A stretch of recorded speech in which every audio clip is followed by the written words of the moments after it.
guys, welcome to my channel Subhash Sir's classes. In the previous class we had already discussed about cathode ray, discovery of cathode ray and its characteristics. And in that class I forgot to mention two things: the particles that were coming through the cathode rays. The particles that the cathode rays contain are electrons. They are having a charge equal to minus 1.6 into 10 to the minus 19 coulomb, and the E by M ratio, which is always constant for every gas. Whatever gas you take inside the cathode ray tube, the discharge tube, the E by M ratio will never vary when there is a emanation of, or there is emitting of cathode rays. But what about the anode rays? How could anode rays be discovered? In this experiment, the same cathode ray tube was also used.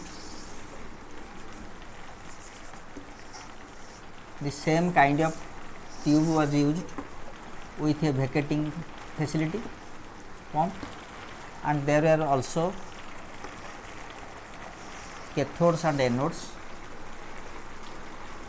but the cathode was perforated.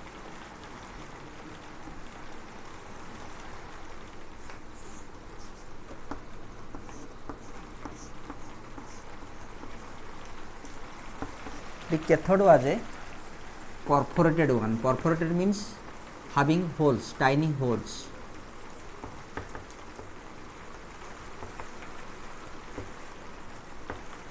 And why was this perforated cathode taken?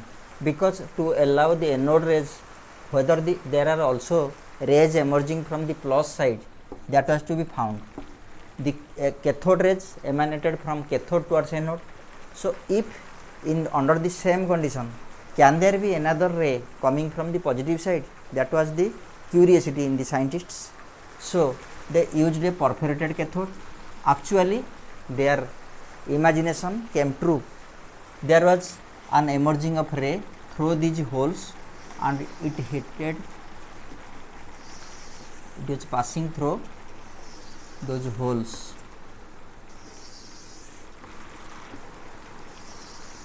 So the rays that came when there was a very low pressure and they had a very high voltage, under the same condition, only difference is that they used not a straight or a full sized cathode, they took a perforated cathode, a cathode that contained holes like this. So perforated cathode was used, and it was found that some rays are also reaching this point and dazzling here. There is a glow here. So these rays were called anode rays. And he experimented this. He used different gases. The gases inside were different each time, and he found some special effects, some special results. When he used different gases of different mass, different density, he got different types of material here, and so finally he summarized the characteristics. The first one was it traveled from plus end towards the negative end, so anode to cathode. So the rays were named anode rays because the rays emerged from the anode and met at the cathode and passed through the cathode to the opposite end. So this was anode ray. Second point, it had a positive charge. The particles that were inside the rays were material ones. They had a mass, and this mass varied when the different gases were taken. The third condition was that there was a positive charge. How did he know? When he placed electrostatic field here, say positive charge here, electrostatic field negative charge here, he found that he placed it here, strong positive charge here, strong negative charge here. He found that these rays are deflecting like this, means they are attracted towards negative charge. They are repelled by the positive charge and attracted towards the negative charge. So the positive electrostatic field repelled them, negative electrostatic field attracted them, so it was taken to be positively carrying positively charged particles. So the smallest of the particles was named a proton. The proton was later on found to contain the same amount of charge but positive, 1.6 into 10 to the minus 19 coulombs, and it was found that it had a mass of 1.6726 into 10 to the minus 27 kg. These were the two findings. And when he used different gases here, from light to heavy gases, from light to massive gases, he found that a different kind of particles are coming, and the E by M ratio is not a constant, it is variable. And he found that heavier the gas was, the lighter was the particle coming out.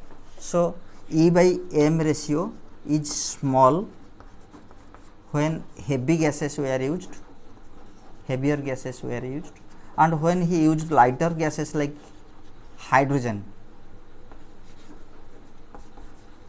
E by M ratio was the largest. So E by M ratio was largest for lighter gases and smallest for heavier gases. This was a finding.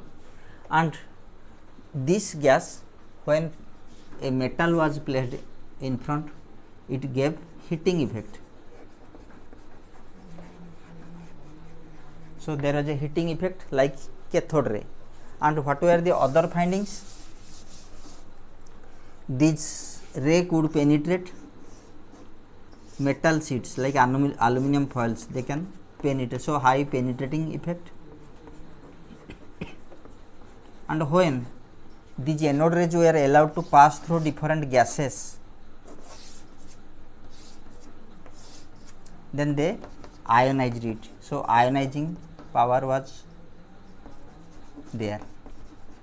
And it was found that the anode rays had maximum ionizing power, and their ionizing power was more than the cathode rays. So the particles in the anode rays might be larger, so that they ionize more. And with this, if we summarize the effects, anode rays travel from positive to negative and anode to cathode, so they are named as anode rays. They carry a positive charge, then they have material particles in it. The material particle depends on the nature of charge also. The E by M ratio is not a constant, it is variable. It is heavier, it is larger for lighter gases and smaller for the heavier gases, and it produces a heating effect.